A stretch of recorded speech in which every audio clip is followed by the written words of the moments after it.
Shalom aleihim, Bishem Yesua Masia, aleihim shalom. Salam sejahtera dalam kasih Tuhan Yesus Kristus. Apa kabar ABC Musar? Fantastis, luar biasa. Yes, yes, yes. Salam ABC Musar. Hidup metanoia, hidup meno, hidup peripateo. Puji Tuhan. Bapak Ibu saudara yang kasih Tuhan Yesus, seperti biasanya saya akan berikan apa? Wis, puji Tuhan. Siapakah aku? Ini ya, siapakah aku? Yang pertama, orang Solo bilang, kalau saya itu nganyelke banget. Tahu nganyelke banget? Menjengkelkan, ya. Karena sudah dikasih tahu, diceritani bahwa ada yang menyaksikan, ya, saksi ya hidup yang masih nggak percaya, ya, terlalu, ya, minta bukti. Kedua, aku adalah murid kembar Tuhan Yesus. Siapakah aku? Ya Pak Mucon silakan. Salah. Pak Nono ya. Ya Thomas betul. Thomas itu murid kembar ya.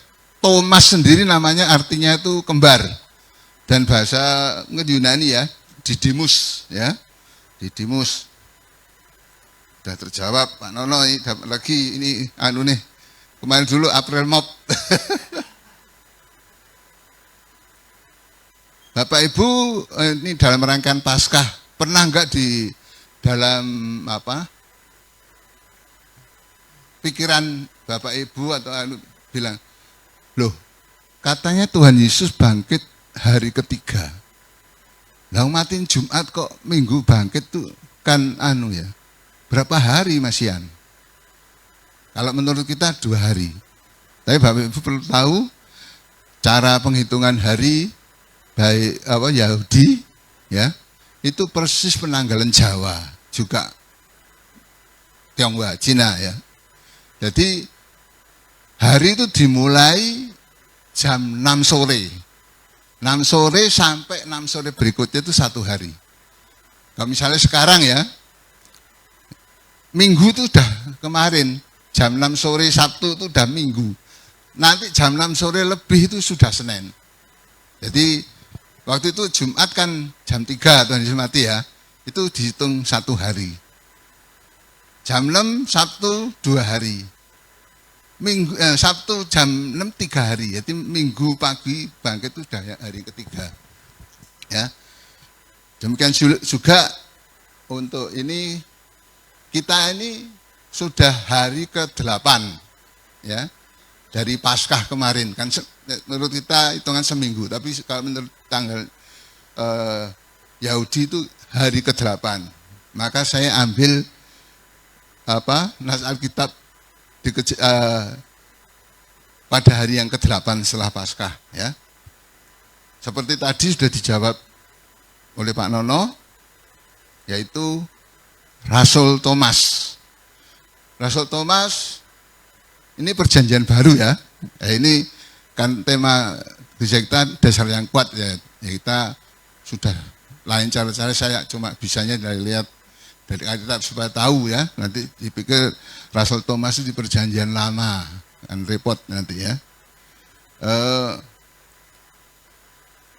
Lahir di daerah Galilea ya, sama-sama Petrus dan sebagainya. Mungkin tetanggaan paling ya. Dan Rasul Thomas ini meninggal tanggal 3 Juli tahun 72 di Milapur, Chennai, India. Ya. Dan meninggalkan 2 gereja Martoma apa yang lainnya gitu ya. Maka sekarang tuh yang berkembang di Chennai, India itu kekristenan ya. Mungkin yang pernah ikut kuliah IICM ya, yang punya gelar BMIN itu tahu siapa yang di situ? Yaitu rektornya, yaitu Dr. John William, ya, orang India. Kita jarang ketemu sekali aja ya. Yang aja biasanya itu dari Singapura ya. Pak Amos, Pak Philip Danabalan, ada Pak Wilson ya, yang pernah ke sini juga. Itu. Maka India juga walaupun mereka juga dianiaya ya, tapi tetap berkembang. Apalagi kemarin dulu pernah saya share di Bamos, itu ada gereja yang sangat berkembang, besar, berapa puluh ribu itu jemaatnya ya, mau bangun lagi ya. Itu dipakai Tuhan ya, itu merupakan rintisan dan darah martirnya Santo Thomas ya. Ya, cara matinya yaitu mungkin kalau sini tuh sekarang lembing ya, dilempar tombak itu. Jadi dia waktu masih berdoa dilempar tombak oleh pendeta-pendeta dari kuil matahari atau ya mungkin jenis orang Hindu ya. Jadi dia dilempar di India, tapi dia dikuburkan di Edessa, Mesopotamia ya, di daerah Suriah. Adapun pekerjaan sebelumnya, sebelum jadi rasul, dia adalah nelayan pembantu atau awak kapal ya, jadi saya bantu aja. Kalau misalnya Petrus kan punya perahu sendiri, dan yang lainnya mungkin ya Yohanes Yakobus itu, tapi dia hanya membantu, tidak punya kapal. Bapak Ibu dan dikasih Tuhan Yesus, dari pertanyaan tadi ya, Kus tadi ya, kita tahu Thomas adalah orang yang sulit diyakinkan ya, ya tidak mudah mempercayai kata-kata ya bagus juga, tapi harus dicek ya. Dan apalagi sekarang yang banyak kabar hoax ya, jadi jangan asal ambil harus tahu persis gitu ya. Cuma dia sayangkan kan yang cerita itu kan teman-temannya sendiri, sepelayanan ya. Maksud dia nggak percaya ya, gitu ya. Kecuali dia nggak kenal ya. Contohnya saya dulu ada teman saya sengaja ke saya, tante saya, oh tante, ini di Jogja tuh gini gitu. Karena saya dekat sana, dia bilang nggak percaya gitu. Terus ada juga yang juga, oh ini jahat gini jahat, harus ada apa? Tak jelas, oh gitu lah, ada masalah memang ya. Terus yang dari yang kedua tadi, memang nama Thomas itu adalah artinya kembar ya, Didimus. Nah, masalahnya siapa kembarannya? Kalau menurut tradisi di Suriah itu nama kembarannya adalah Judas. Judas ya. Sedang kalau diajarkan di IKB dulu, Institut Kristen Betani ya, itu yang disebut ada Judas Iskariot. Itu pernah disampaikan oleh Pendeta Yudo Nugroho di khotbah Gereja Isa Masih ya. Mungkin yang baru ini nggak tahu, yang bekas Gereja Isa saya akan pernah dengar apa yang dikhotbahkan Pendeta Yudo Nugroho. Ya, itu merupakan apa? Saudara kembarnya adalah Judas Iskariot. Mungkin adalah alasan kenapa dia nggak gampang percaya. Masalahnya apa? Gara-gara Yesus mati, misalnya itu kalau benar Judas Iskariot ya, saudaranya sampai bunuh diri. Kalau tahu bangkit lah, ngapain bunuh diri gitu kan? Jadi dia juga tidak percaya sampai dibuktikan benar-benar kalau itu memang bangkit. Ya mungkin ya ada rasa nyesel ya kalau misalnya kok sampai saudaranya meninggal ya, karena dipikir Tuhan Yesus mati karena gara-gara pengkhianatannya dia. Bapak Ibu saudara yang kasih Tuhan Yesus, dari memang keterangan soal, kita baca di ini dulu ya, nas kita belum kita baca. Di Yohanes 20 ayat 24 sampai 29. Ini saya bacakan aja ya. Perikopnya, Yesus menampakkan diri kepada Thomas. Tetapi Thomas, seorang dari 12 murid itu yang disebut Didimus, tidak ada bersama-sama mereka ketika Yesus datang ke situ. Maka kata murid-murid yang lain itu kepadanya, "Kami telah melihat Tuhan." Tetapi Thomas berkata kepada mereka, "Sebelum aku melihat bekas paku pada tangannya, dan sebelum aku mencucukkan jariku ke dalam bekas paku itu dan mencucukkan tanganku dalam lambungnya, sekali-sekali aku tidak akan percaya." Berarti Thomas ini tahu kejadiannya ya, waktu penyaliban Tuhan Yesus ya. Mungkin dia lihat dari jauh atau gimana, Tuhan dipaku, terus setelah hampir jam 3 itu ditusuk pakai tombak untuk memastikan kalau Tuhan Yesus sudah meninggal. Ya, ini juga pernah saya yang sampaikan di Ibar 14 ya, kejadian Tuhan Yesus mati itu di mana kepala pasukannya itu akhirnya bertobat ya. Ini juga dalam rangka, jadi setelah Tuhan Yesus meninggal di salib itu, keadaan murid-muridnya itu ketakutan.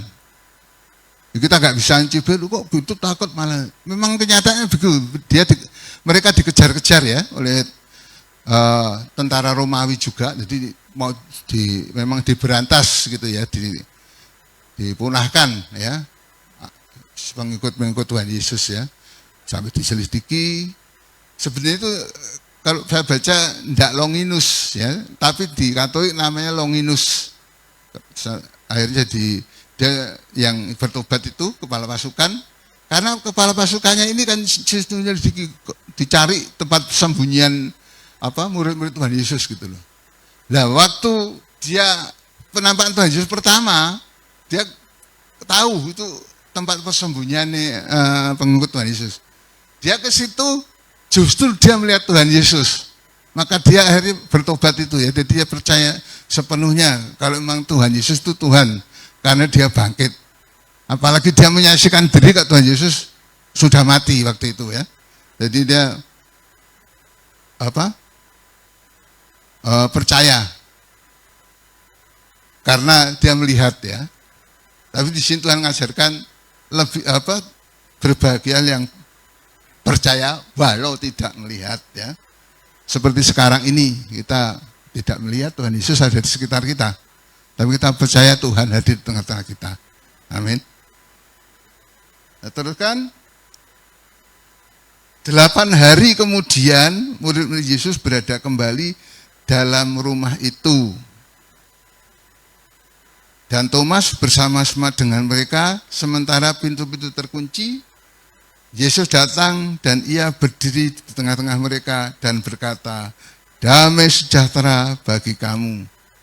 Jadi waktu kejadian Tuhan bangkit itu ya masih hari itu ya, hari bangkitnya itu. Jadi Tuhan tapi Thomas tidak ada, walaupun yang saksi yang saya sebut tadi adalah Maria Magdalena yang melihat sendiri Tuhan Yesus.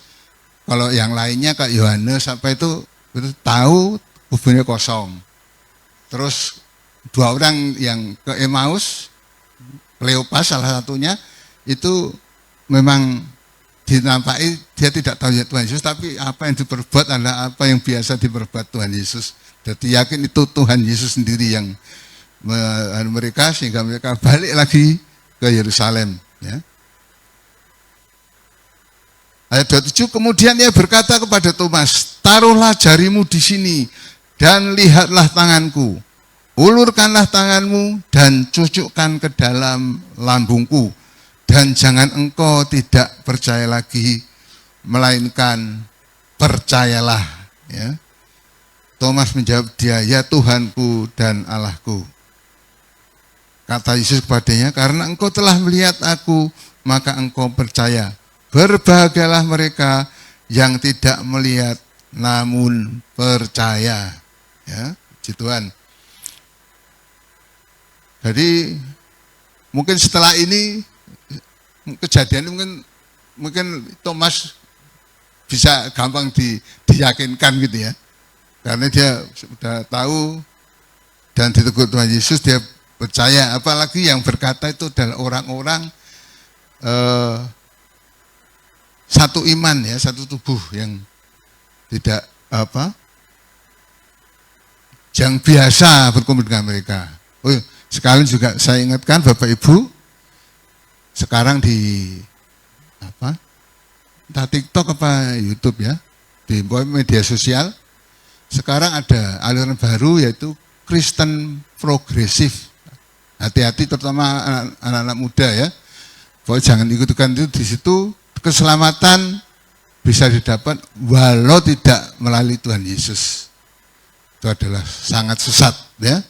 Hati-hati. Selain yang sudah resmi itu kan Mormon sama Saksi Yehova ya.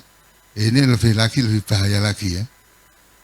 Anak-anak muda harus hati-hati. Biasanya mereka itu ya kayak Yehova atau aliran setan itu, mereka tuh satu koloni. Jadi apa yang menjadi sasarannya itu dikilungi terus mereka. Akhirnya sampai orang ini akhirnya terhanyut gitu ya. Maka jangan jauh-jauh yang menjauhkan diri dari ibadah ya.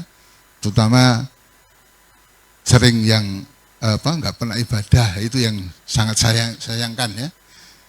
Maka harus hati-hati. Bapak Ibu kalau punya anak, harus digeradi itu ya. Lebih baik mungkin misalnya nggak cocok di sini, nggak ada temannya, di gereja lain yang tempat bisa bertumbuh rohaninya ya, daripada terhilang. Nanti salah malahan ya. Nah, saya akan lihat setelah saya lihat di kitab Injil ini ada beberapa kejadian yang melibatkan Thomas ya, di mana itu disebutkan ada Thomas. Yang pertama di Yohanes pasal 11 ya. Ini di mana ketika Tuhan Yesus hendak kembali ke daerah Yudea, di mana Tuhan Yesus hendak dibunuh di situ ya. Padahal waktu di situ kelihatannya di Berea ya, itu dikasih tahu kalau Lazarus itu saudaranya siapa? Ya, saudaranya Bu Marta ya. Kalau biasanya Bu Marta, Pak Untung ya, sama Pak Cing ya. Jadi sudah dikasih tahu, bukannya langsung segera malah berangkat lagi kembali ke Yudea, di mana di Yudea dia mau dibunuh ya. Makanya murid-murid memperingatkan Tuhan Yesus agar tidak kembali ke sana ya, ke Yudea. Walaupun semua pada begitu, tetap Thomas yang mendukung Tuhan Yesus. Ya, walaupun situasinya berbahaya ya, kayaknya mau dibunuh ya. Tapi walaupun ada sedikit meledek gitu ya. Ayo, mari kita pergi ke sana. Mari kita pergi juga untuk mati bersama-sama dengan dia ya. Jadi matak ya, jemput kematian gitu ya. Tapi dia berani ya, mungkin suka nyeletuk gitu ya Thomas ya. Jadi ayo ke sana, kita pergi juga untuk mati bersama-sama dengan dia. Terus yang kedua, Thomas memang sifatnya itu mencari kebenaran ya, yang masuk akal dirinya ya. Jangan nyari kebenaran di Mahkamah Konstitusi ya. Maka dia sering bertanya kepada Tuhan Yesus ya, atau hal-hal yang kira-kira nggak masuk akal dia tanya ya. Justru dari pertanyaannya lah Tuhan Yesus bisa mengungkapkan jati diri Tuhan Yesus ya. Seperti di Yohanes 14 ayat 5 sampai 6 ya, di mana saat itu Tuhan Yesus mempersiapkan murid-muridnya karena bentar lagi Tuhan Yesus akan pergi kembali ke Bapaknya ya. Dikatakan di Yohanes 15 ayat 5 sampai 6, kata Thomas kepadanya, Tuhan, kami tidak tahu kemana engkau pergi. Jadi, bagaimana kami tahu jalan ke situ? Ya, masuk akal ya. Cuma Tuhan Yesus kan yang nggak tahu jalannya mau ke sana gimana ya. Kalau sekarang pakai Sherlock, dulu belum ada ya. Kata Yesus kepadanya, akulah jalan, kebenaran, dan hidup. Tidak ada seorang pun yang datang kepada Bapa kalau tidak melalui aku. Ya, jadi melalui pertanyaan Thomas inilah Tuhan menjelaskan bahwa dialah jalan, kebenaran, dan hidup. Tidak seorang pun yang datang kepada Bapa kalau tidak melalui aku. Ya. Di Yohanes 20-24, waktu Tuhan Yesus menampakkan diri kepada murid-muridnya, Thomas tidak hadir ya, seperti tadi kita baca, semua ada, Thomasnya tidak hadir. Tapi Alkitab tidak menjelaskan, Alkitab tidak menceritakan mengapa Thomas tidak hadir ya. Hanya dia, yang lainnya ngumpul, dia tidak ada. Apa mungkin karena saking ketakutannya? Atau mungkin sedang mojok, ya tahu ya, apa ngopi ya. Jadi tidak disebutkan di Alkitab. Terus yang ketiga, Thomas sering ya dijuluki Thomas yang kurang percaya gitu ya. Yang tidak percaya karena yaitu orangnya tidak percayaan ya. Sampai dijelaskan sampai apa itu kalau orang jalannya sampai apa ya, meniren ya, meniren tetap nggak percaya gitu loh, jadi repot jadi ya. Tapi untung Tuhan Yesus ya nampak, jadi bisa menyanggah Thomas ya. Sampai Tuhan Yesus sendiri menegur Thomas dengan menampakkan diri ya di depan Thomas, sehingga Thomas udah nggak bisa apa-apa karena ada buktinya yang jelas. Sehingga Tuhan mengakui Tuhan Yesus adalah Tuhan dan Allah. Bapak Ibu saudara kasih Tuhan Yesus, dari sini kita belajar dari Thomas ya, kita hendaknya percaya apa yang disampaikan oleh firman Tuhan ya, siapapun yang menyampaikan, yang penting bersumber dari Alkitab ya, seperti tadi harus hati-hati. Ada juga yang dengan Kristen progresif itu ya. Kita percaya bahwa Yesus Kristus adalah Tuhan dan Juru Selamat kita. Dan memang lebih baik kita mengalami pengalaman pribadi dengan Tuhan. Jadi kita lebih mantap bersama, bukan katanya, kesaksian siapa, bukan. Kalau kita mengalami sendiri, itu adalah lebih baik ya, kita punya pengalaman pribadi dengan Tuhan Yesus. Jadi iman kita semakin dikuatkan ya. Dialah jalan, kebenaran, dan kehidupan. Amin. Tuhan Yesus memberkati.